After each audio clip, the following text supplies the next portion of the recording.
লন্ডনের বায়তুল ইসলা একাডেমিতে ইসালে সোয়াব ইফতার ও দোয়া মাহফিল হয়েছে। মাহফিলে ইসলামিক আলোচনার পাশাপাশি মুসলিম উম্মার শান্তি ও কল্যাণের জন্য দোয়া করা হয়। চিফ রিপোর্টার চৌধুরী মুরাদের রিপোর্টে দেখুন বিস্তারিত।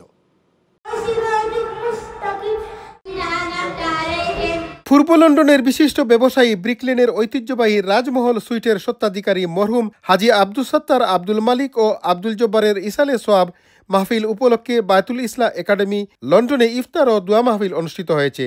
আজকে ইফতার মাহফিল বায়তুল ইসলা একাডেমির ভিতরে যে হইল হাজি আব্দুল সত্তার সাহেব, আব্দুল জব্বার সাহেব, আব্দুল মালিক সাহেব উইথ দেম ফ্যামিলির মাগফিরাত কামনা করলাম এবং রাজমহল সুইটর পক্ষ থেকে যে আজকে অ্যারেঞ্জ হয়েছে আমরা তার ফ্যামিলির সবরে ধন্যবাদ দিলাম। বায়তুল ইসলা একাডেমির আলহাজ আব্দুল সত্তার সাহেবের ইসালে সোয়াব মাহফিল উপস্থিত হয়েছি। যারা আয়োজন করছেন আমরা তারা ধন্যবাদ জানাই। বিশেষ করি ইসালে সোয়াব মাহফিল তার লাগে আমরা সবাই দোয়া করতাম।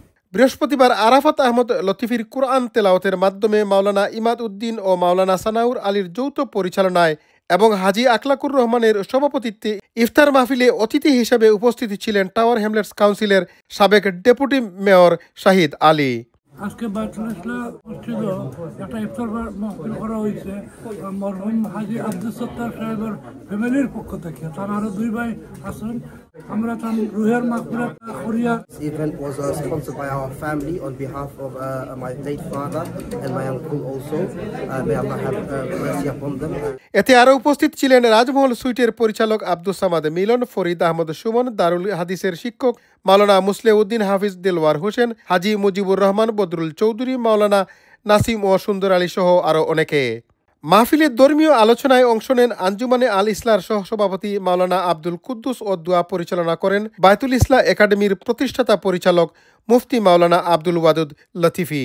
Chowdhury Murad, IN TV news, London.